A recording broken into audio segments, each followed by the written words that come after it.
morning, guys. It's 8:45 in the morning. Been up for a few hours. Looks like, you've been checking the weather reports and everything, it's going to be another blinding bloody week. The last few days I was hoping and praying for rain, fill up the brook. It's still trickling through, but every single time I go and fill up my bag, it just gone. I have to wait hours for it to fill back up again. That's one of the problems. Anyway, I don't really have much of a charge or anything, so I'm just today's going to be a chore day. Yeah, I'm playing my game. Sorry. Keep in mind, I think. I did a bit of debris collecting last night, so I'm going to pile it up and start putting it around the bases and everything else. And I've got to redesign this, I need more bricks, so today's chore day. I've really got to sort the smoke problem out and the camouflage problem. So I just got to keep cutting off bits and pieces I'll show you what I mean. Basically, if you're out building camps and everything else, camouflage is a very important issue. And even though you can get camo netting, camo tarps and everything else, yeah, you can see it does blend in. One thing I realised is that even from the pathway, maybe 200-300 meters away, but when the foliage goes, when the autumn and winter comes, and there's a possibility that people might be able to see you. And I've just been considering the fact that when the snow comes, and your footsteps could also lead people to believe there's someone there. But what I've been doing, I created, I think I showed you before, I've got some of this netting. I have to redesign it a bit. And as you can see, just filling it all up so it acts as a screen. So I've got actually two of them up, because I noticed from back near the path, halfway through, if someone decided to walk halfway through, they could possibly see the outline of the camp, which isn't good, Obviously, in shelter building and everything else, you have a lower profile and all that, but I can't keep bending down. My back is killing me. So yeah, I've built some netting, and I'm just adding bits and pieces as I can. So hopefully that will all be. I've got two of them up now. So anyone looking won't be able to see breaks up the outline, and then it won't be so noticeable. If you're not so noticeable, people don't care. It's basically it, isn't it? What's that old expression? Out of sight, out of mind. So yeah, I've been clearing up my little spot. This little spot here that I've been clearing up will actually make another good camp. Someone wanted to pitch a tent there. And I'm gonna, as I say, be doing chore day today. So it's chore day, so it's water. I've got to build a platform to shower on, because everything I've got is basically running worn out and everything else. So the other thing I've got to do, build a platform so I can shower on it and not get my feet all dirty as well. What else is there to be done? If you're doing a sort of semi-permanent living, I've got a bag of wood I'm going to have to chop up, batten up, because I'm still using You know, this little Exceeder stove, it's been used and abused. I mean, honestly, for the price, about 14, 15 quid, it's still brilliant, it's still excellent, it's still good, you know. Before I was boiling up pots of water with white spirits, and that's, don't use white spirits because it stinks, it really blackens, and it's this oily, greasy, horrible blackened soot. I mean, it's, even when you cook using wood, you get the black soot, but it's not greasy, you know? And it doesn't stink. Well, wood smoke. It's not so bad, wood smoke. So yeah, my Lixida, for the price, I can't fault it. It's still going strong. So I'm going to be using that outside for a bit. And the secret to these sort of things is not to have roaring fires. You have to have a steady flame, so you've got to feed it steadily. Obviously this sort of thing couldn't keep you warm during winter. I mean, an initial burst of wood, of heat, get you going. The thing is, you've got to keep feeding it, and that's the problem. You don't want to be up all night feeding a fire. You want to be able to leave a fire going for 4 or 5 hours. So you only need to do it once or twice in the evening, you know, or in the sweet spots, I call it. As I say, between sort of in the winter, between 2 and 6 in the morning, these are usually the coldest times that you need to have that fire going. In the summertime, 4 to 6 is the sweet spot. That's sweet spot, I think. Cold spot. Even today, I was up at 6 this morning. It was a bit chilly, you know. The wind's starting to pick up now. And this is again another thing, because I'm stuck in a wind trap. I've got to find a way to deflect the wind off the shack. And again, I don't want to build more slats and then more debris, because that just takes too much wood. And I don't want to cut anything. Well, having said that, you have to keep warm in winter and cool in summer. And it is very cool in my shack. I love it. And this is why a lot of the insects, I've got some big ass bloody moths floating around every night. Here's the door. Look, the door, they go. They don't want to leave.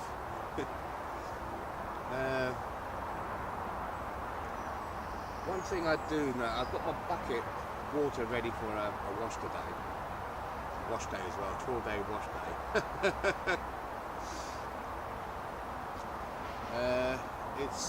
I remember in the Philippines we used to have, you know, you get big water buckets. We used to fill water buckets up.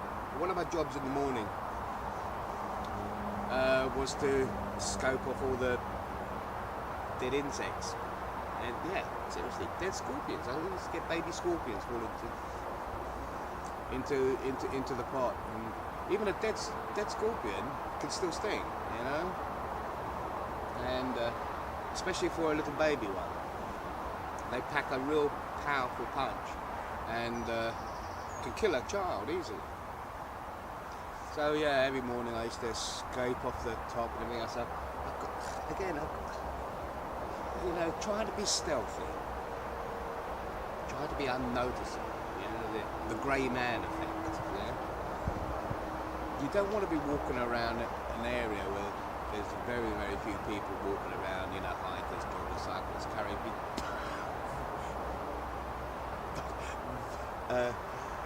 you know, water buckets. I mean, I'd love to get a water bucket here, but then, you know, then it becomes a sort of certain. Then you get to a certain point, well, my God, this is almost like a permanent living. And this is not meant to be permanent. It's meant to survive a year out and about, yeah, in England, in our wonderfully enlightened, civilized society, yeah, our caring society.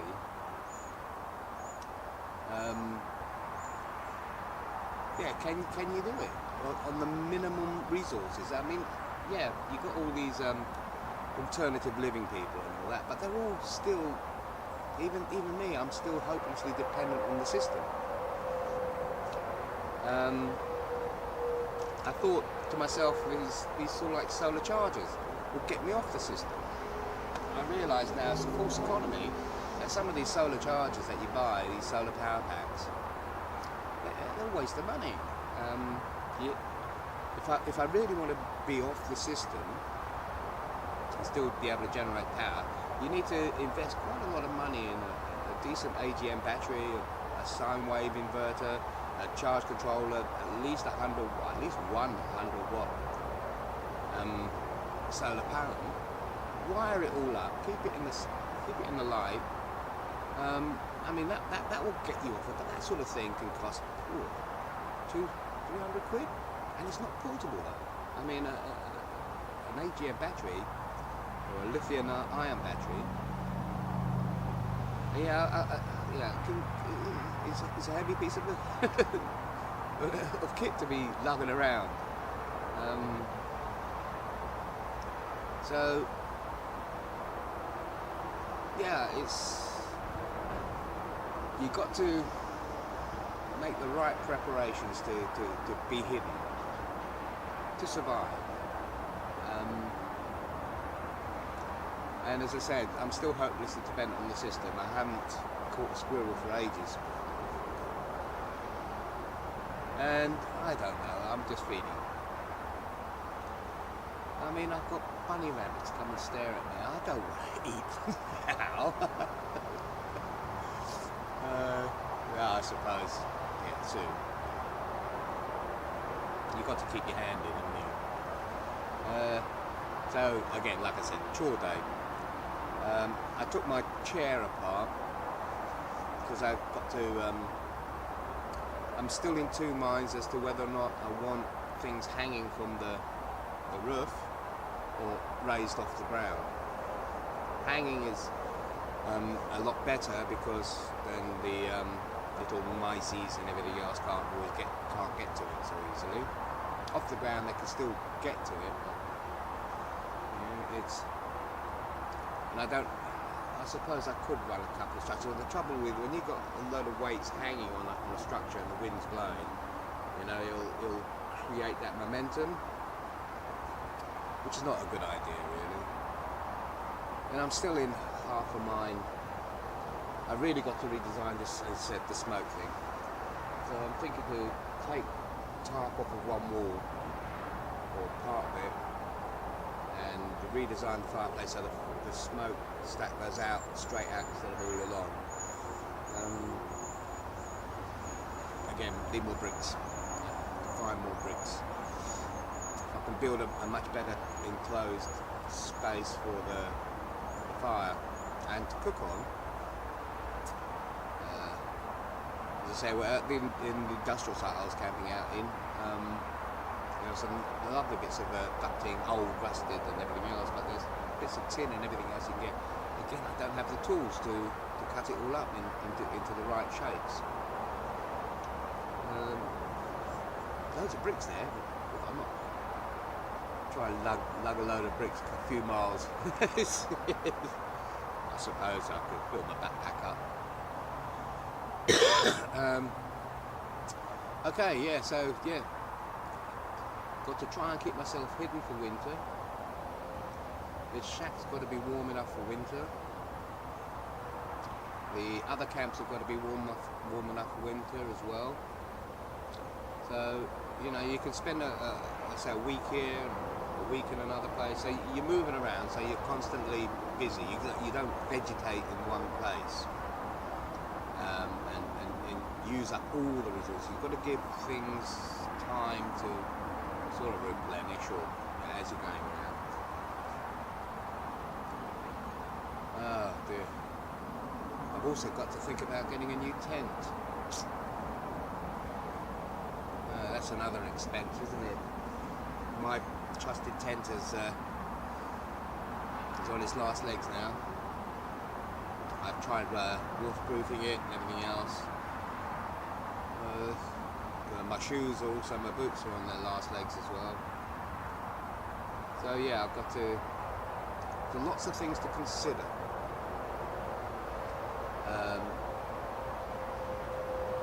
So yeah, what can you do? You can only carry on. You know, that's the, keep moving forward.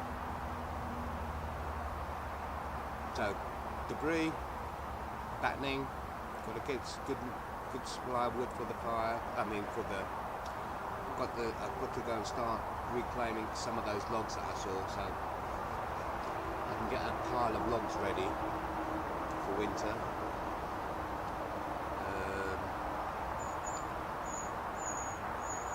Yeah, there's not an awful lot else to do except chill.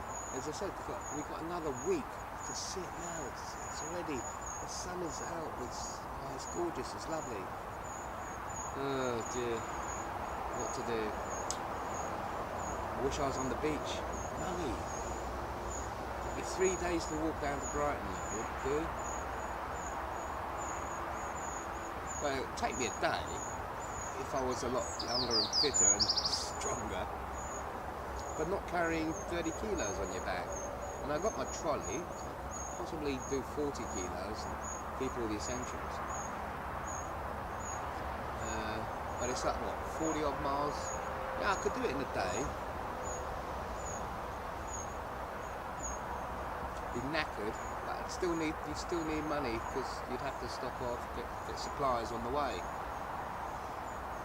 And the whole of the south coast of England now, there's only a few small places from Chelsea Bill to Brighton that you could camp up and be sort of isolated. You have to go all the way down to Devon now. You get onto the south coastal route. There's lots of places down there you can hide away in. Not that I've really explored it that much. What, Dover, Hastings? Don't know about that. Might be an idea, go down to Dover. Around that area there. Pop over to France, get some wine. It's not cheap anymore though, is it? Anyway, like I say, I'm going to start boring you now. Chore day, you've got to be prepared. It's now coming up to the end of July, June, July, August, September. These are the months now that are going to get wet and windy. Autumn's coming. September, October, November, it's going to start getting colder, especially in the nights. December, January. Whoa! So you've only got a few months. And in that time, you've got to be ready. So you've got to start preparing for, you've got to get your thermal gears out, you've got to start getting everything, you know, all ready, waiting. You can't leave it till the last minute. You know, people talk about bug out bags and everything else. You've got to have that thing ready, all the stuff ready for when the weather turns. And as you know, in England, the weather turns very, very quickly here. I mean, 1 minute we're talking about thunderstorms and everything else, rain and all that. Next minute we're talking about another week of blinding sun, which looks like it's going to come. Every single shift in the weather creates its own problems or challenges. Anyway, I'm boring you. If I find anything interesting, that's some interesting thoughts, I'll put them up. Okay, take care, guys. 20 to 1 in the afternoon. Is it? Yeah, 20 to 1 in the afternoon. Just chopped up a big pile of wood. The battens, now I'm going to have to batten them all down into twig size for the little cedar. I was hungry, so just wanted to say something about this Summit. It's a Summit cookware. You get 2 pots and a sort of like a lid come frying pan. And I've got it in Sainsbury's, quite cheap. It was on a clearance, £5.50. Stainless steel, brilliant. Love the pots. My criticism is the handle. It's one of the, I don't know, you plug it in and hold it on. when I first got it, it was like fixed in. I don't know what happened. I don't know, something went, and it doesn't click, doesn't keep in. So it becomes a danger actually when you're trying to do something or eat and everything else, and it clips out. I jury rigged it with some wire, so now it's fixed in. But again, for the price, who am I going to blame? Stainless steel pots, £5.50. Uncle Ben's instant rice, you know those microwave rices? I mean, if you're cooking on rice or pasta, it could take, you know, a long time. It takes 5 minutes to boil a litre of water in some of these pots and everything. It's doing a big bowl of pasta, pasta meal. It take a long time. Same with rice. When you're cooking up rice, it will take a long time. That means fuel.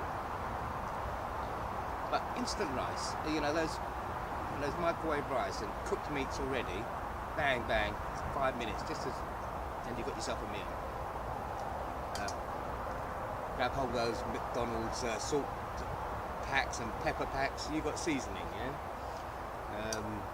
If you're like me, a bit of a pig, one packet of noodles is never enough, so I always have 2 packets of noodles, and that makes a meal for me. But I always save the little savoury, powdery packets and whatever of the second packet, keep them for later, because you just add it in. And what was a plain meal, because this is a tin of ham and Uncle Ben's plain rice, but seasoning, fry the ham up a little bit in a little bit of oil, add some extra water on top of the rice, let it all cook, and it all infuses together, and you've got a damn good meal. Unfortunately, the Ramsons are all dead, so I couldn't add any extra vegetables in. I didn't really want to dig up and roast off some nettles and everything else, or cow parsley or something. So yeah, having my lunch, get on with battening.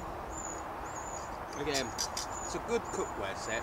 It is, I mean, some of my size. I mean, I bought a smaller set before, but it's just too small. This one's just perfect. So the 2 sets together is a great little cookware system. And also, I love stainless steel. You know, with stainless steel, doesn't matter how black and dirty it gets or how encrusted it is. If you've got steel wire, or, you know, one of those steel pads, bang, it cleans up really quickly, and it stays. It might weigh a little bit more, but the overall long-term value is great, especially when you pick them up for cheap. Anyway, I'm going to finish my lunch and get on with my work. Catch you later, guys. Right, I'm battening down the pieces, and there's different types of wood, you know, require certain effort and everything else. Got my trusty halter fork, bushcraft knife, and I made a little mallet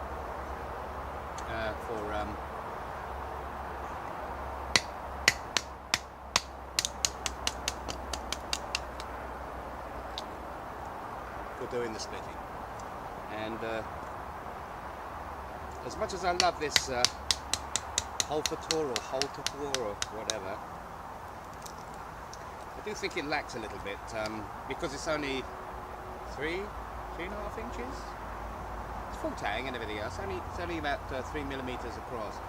I'm thinking to myself, a much better knife would be probably around at least 5 inches with a 4 to 5 millimeter tang to a sharp point as well, with a fronted thing for shaving and everything else. But again, I got this quite cheap, so that marvellous shopping platform called Amazon.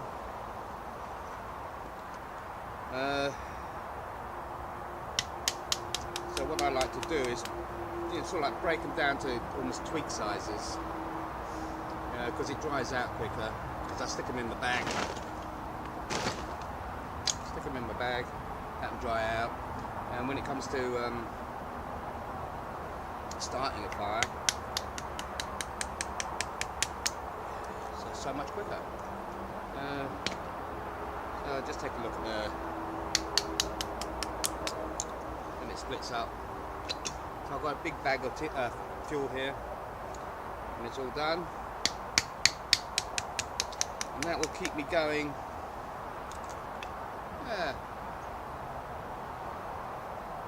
Maybe a couple of weeks.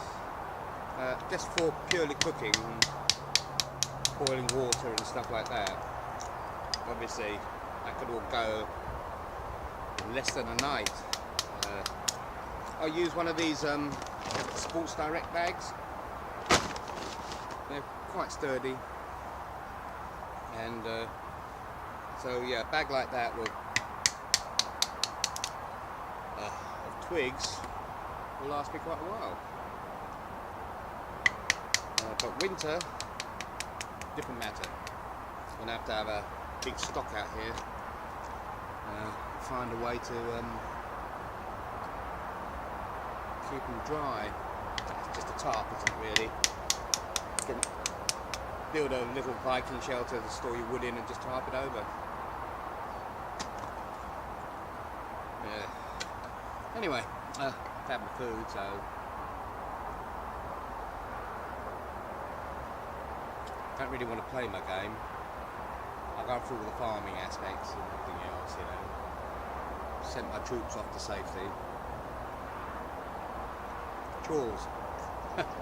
Catch you later, guys.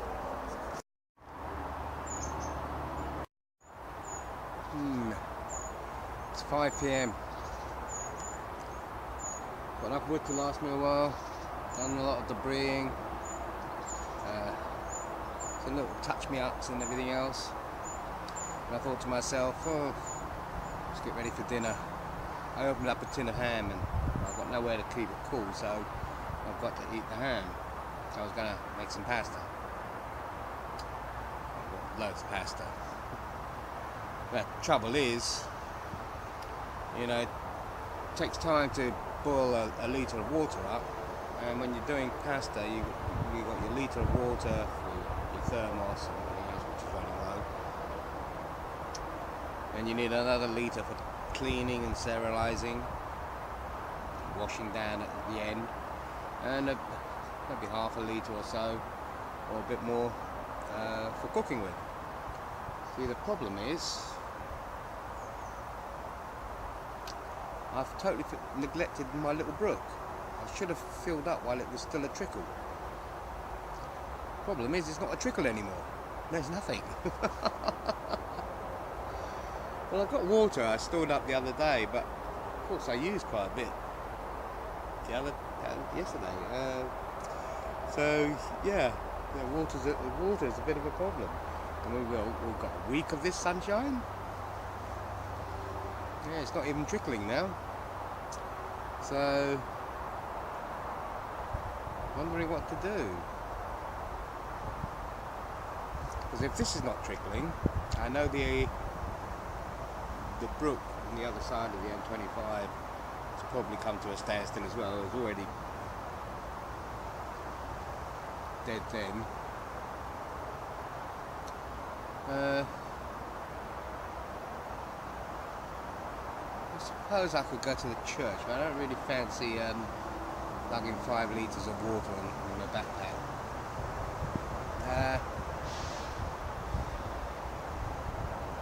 Just wondering what to do. See, again, we're down to the same issue, isn't it? Whether you're bugging out or prepping, doing wild camps and everything else, you have to have sufficient water. You can imagine, yeah, you're going for a crafty overnight wild camp somewhere. And you've got a couple of litres of water in your backpack, yeah? And you got some food and everything else. And then you go in the middle of the woods somewhere and you get lost. Your mobile phone runs out of power. You've got no GPS. You're in the middle of Dartmoor. You didn't bring your compass. You don't know how to read a map. Yeah, so much for a crafty overnighter, yeah, for a couple of nights.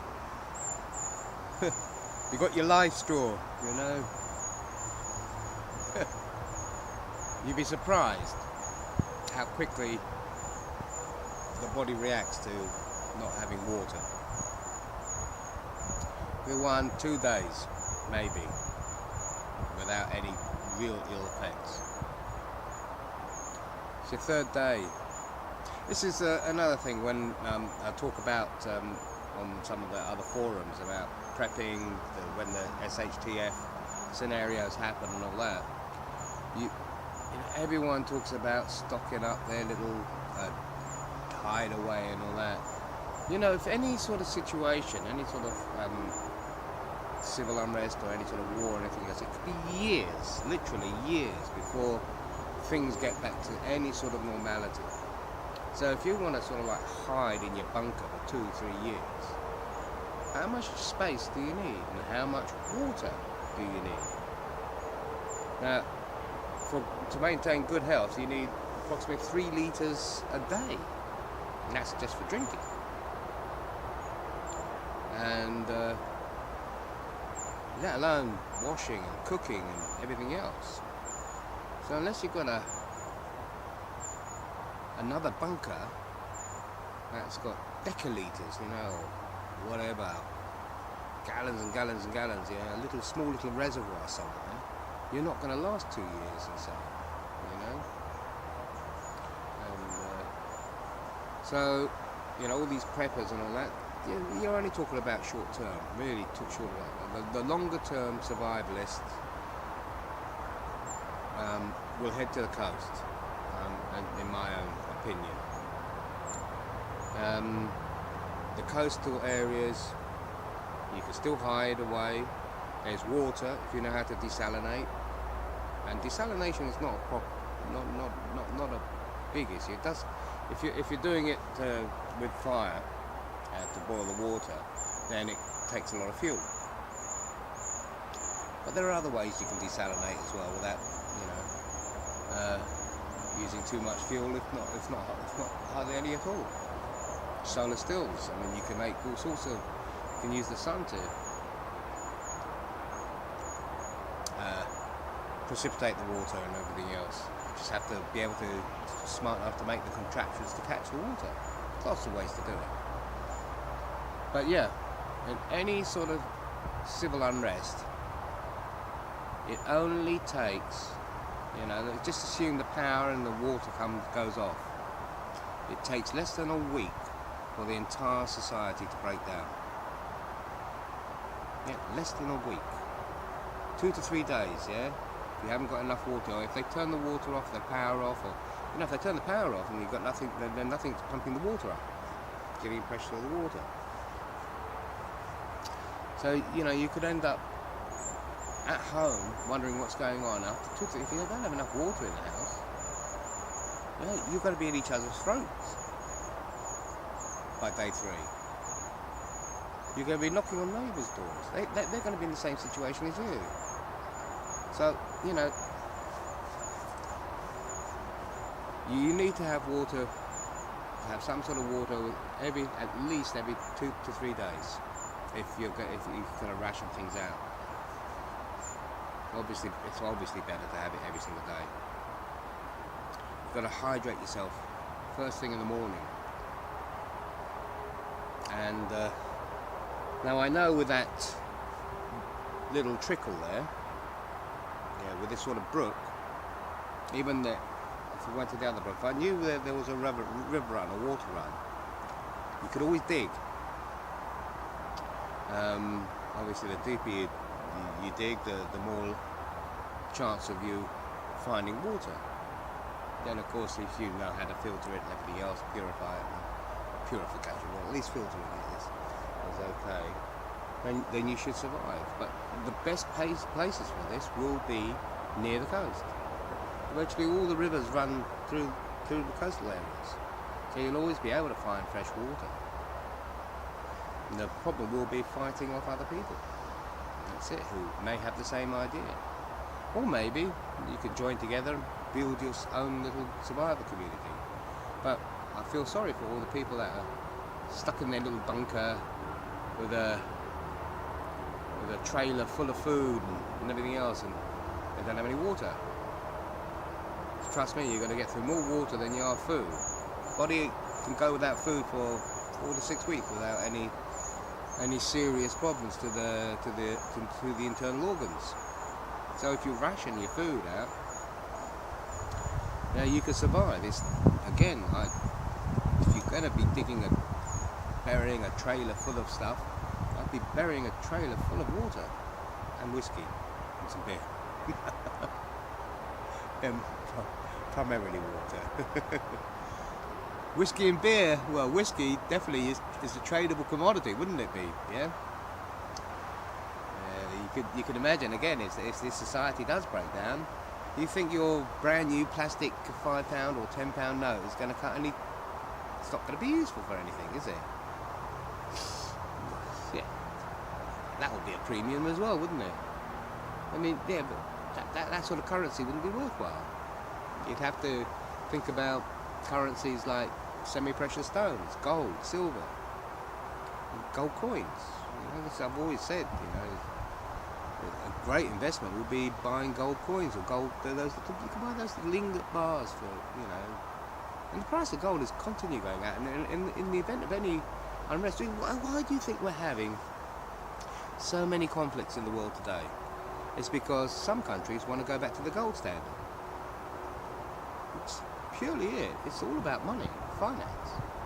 You know, finance and resources. Afghanistan is another prime example of total unrest because it's always been rich in resources. Number one resource in Afghanistan is lithium. And you all know what lithium's used for, don't you? Power your mobile phones. Huge reserves, I understand, in Afghanistan, lithium deposits. Now that's what my understanding. And again, you know, most civilized countries wouldn't give two tuppenny halfpenny if that country didn't have if that country had no resources, no Western society would ever even bloody deal with them. They don't care. There's nothing there. There's nothing for them. That's enlightened civilization for you. Anyway, again, I don't know what I'm going to do. I've got a bucket of water here, which is filtered. I could refilter it. But that was for my wash. Now what do? Do I sacrifice my wash and go about town all stinky?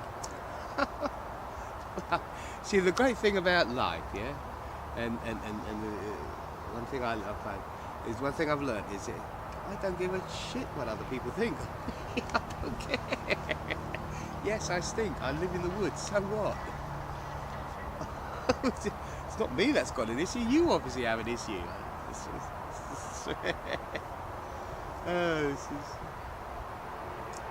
I heard this guy talking about, I don't know if he was talking about me, I'm pretty sure he was, but I did have a pop at him.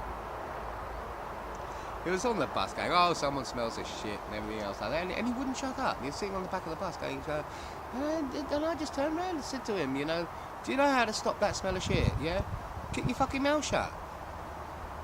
And he just looked at me. You know, it's the trouble with a lot of people. Yeah, you get a lot of people that have big mouths, nothing to back it up with. They're called politicians. Yeah. Water. I suppose I should just fill this bucket, this last thing up now. That'll get me maybe 5 litres. If I can fill it up. And hopefully it'll start trickling off tomorrow morning. But it's going to be really muddy. I can see it already. There's about 2 inches of top layer water and everything else at the bottom is thick sediment.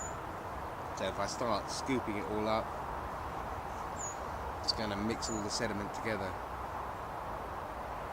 And when I filtered some off the other day, oh my gosh, it was just through how many. That is one of my filter. That's just one layer of filter. That's all the shit and mud that comes out of that. There's 1, 2, 5 layers. I make five layers. So I do 1 layer rock, 2 layers, no 1, 2 layers, and then rock, and 2, 3 layers, and then more rocks on top to keep everything down. When you're pouring the water in, it stirs everything up. Yeah, it's an awful lot of mud there. It's been a lovely day today, and I've been sat in my little spot, and it's because I've shaded, I've got the trees and the sun pokes through, and it's been nice and cool, even though I could feel the heat coming off the wind, yeah? But I've been nice and cool in this spot, and I haven't been bothered by the midges. Well, not that much anyway. So, like I said, I hope we get a little bit of rain. All those last few days, you know, it's going to rain, great. Brook will start raining again. And I read the paper, and it's going to be, here's another week, another heat wave, 80 degrees plus Fahrenheit. Well, I suppose if it is going to be another hot day, I can always do some more tweaks on the camp. Actually, I've got to go to town. I need to charge stuff up. I'll wander up to the library tomorrow and get a load of stuff uploaded if I can. The one problem is when I do all these videos and join them together now, it's one big video, and that eats up, bang goes your bandwidth in one go. So I'm not sure if I should do big videos or not. Anyway, you can always let me know what you think. Shall I stick to small little chunks, or shall I just do one big video for the whole day? Just let me know, leave your comments, and everything else I'll certainly take your advice under consideration. Anyway, take care, guys. It's the end of the day, guys. Oh, it's 7:15 in the evening. Still a lovely day out. Again, I opened up a tin of ham, and it was quite a big tin. I normally like to get the smaller ones, sort of like portion sort of like tins, small ones you can get. But it was from the food bank, so you have to try and make it two meals. But of course, I don't have any real refrigeration on days like today to dig a hole in near the brook, but and put it in a bucket. But I don't have a lid for the bucket. That will keep the stuff cool. So I normally have one main meal a day, and some snacks. But I didn't have any snacks left, like biscuits and stuff like that, to have with the morning coffee.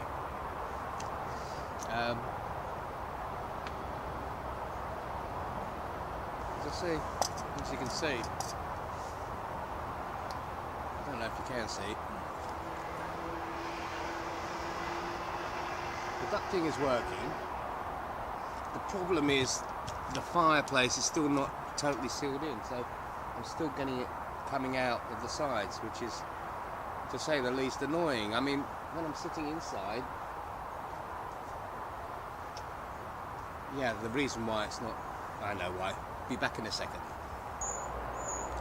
Yeah, when I came out to do this and eat, I put some more logs on. They didn't actually catch them, so they were just smouldering. That's why there was excess of smoke at the time.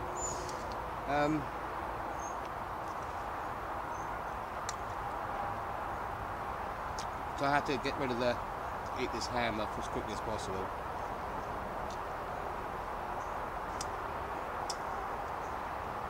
Again, the thing is, pasta is a great meal. It's cheap, easy to transport, doesn't really weigh that much, especially if you portion it up. If it's dried already, the only problem is it takes about, well, I've cooked enough for about 2 people here actually. That's the big of it. But it takes about 1 litre of water almost to cook off. So that's the problem. I just wish I had some butter to melt on it, and some olive oil.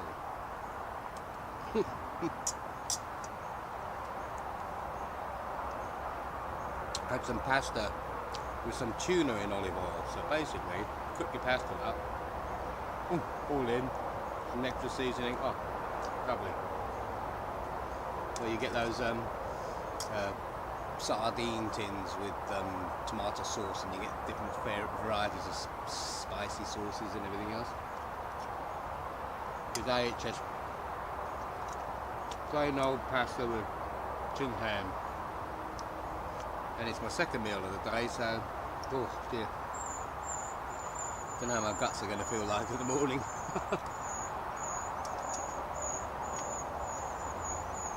Pasta's one of these great meals you have early morning. If you're up like 6 or 7 in the morning or earlier, because it's full of carbohydrates and everything else, so you need the energy. So one of my favourite dishes is pasta with beans, baked beans. Add different types of seasoning in, chili sauce, chili powder, anything.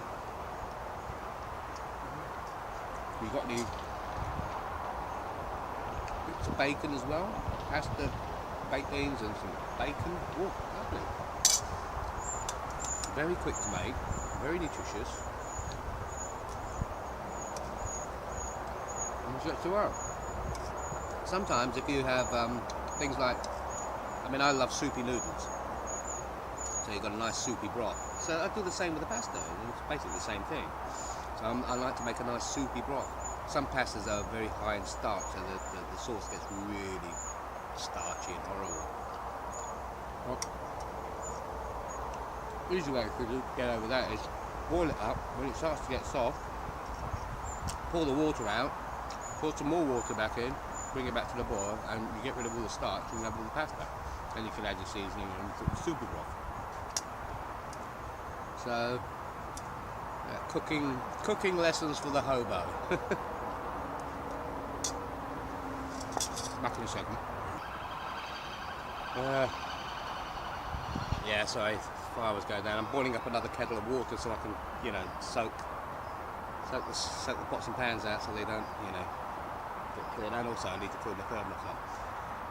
But you know, you hear people talking about, oh, I want to get one of those elongated blowers to keep the fire up, and I prefer to use just an ordinary hose pipe because it's flexible, you don't have to do it. But I found another use for my foot pump. Just sit there, it just blows it straight away. You don't have to sit there going, boom, boom, boom, it's up and running. So again, you make use of all the resources you have around you.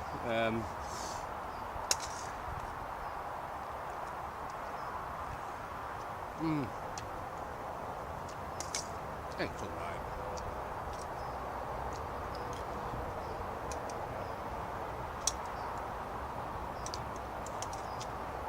I hope you're enjoying this. Simple pasta and ham.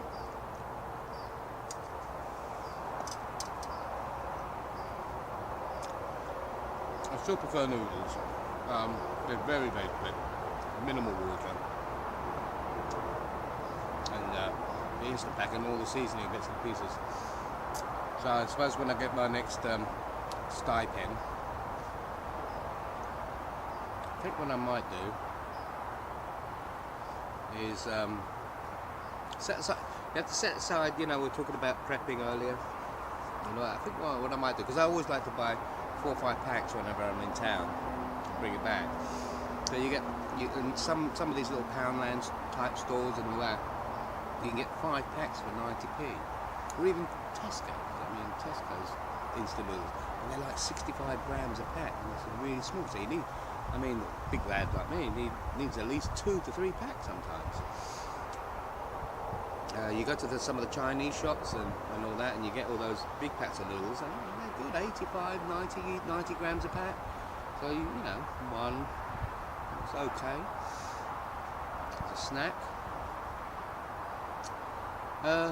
But yeah, so I'm gonna have to start thinking about stocking up. The last time though, I did bring some. That bloody pesky mouse managed to find it all and got into quite a few packs. You know, I mean, it's annoying that they get into one pack and start nibbling. Well, the real annoying thing is they have to open up 4 or 5 different packs and nibble on each one of them. Why can't they just got one open? Let's empty it first. I suppose that's the mouse mind for you, isn't it? Anyway, I'm boring you. Cooking lessons from the home. I'm going to have pasta and beans tomorrow for my main meal. As I say, I'll be up early in the morning. Got to go to town. Might do a small hike around. Yeah, I need to check out how much it will cost to get those little, I don't know, grommet connecting bits and pieces so I can make a gravity shower. So I might tomorrow pop into the builder's yard, the builder's merchants, and then go for a walk that way. I haven't been up along that road for a long time, but it's a main, it's like dual carriageway, and I hate walking along those. It's so annoying, you know, and they stink. I hate walking along these A roads at night when the traffic is really busy. The smell from the cars is, I notice it more now because I'm living out in the woods. I can smell all sorts of other things, but I don't have to. In the M25's I don't really smell it. So anyway, sorry, I'm boring you again. Catch you later, guys. When I get a real good fire going and cooking, I'm gonna do some really. I'm gonna get up. If I find the bits and pieces I need, and I'm slowly picking up bits and pieces, I'm gonna have a nice little spit roast going. Okay. So yeah, if you can find me, you're welcome to come along. Alright, catch you later.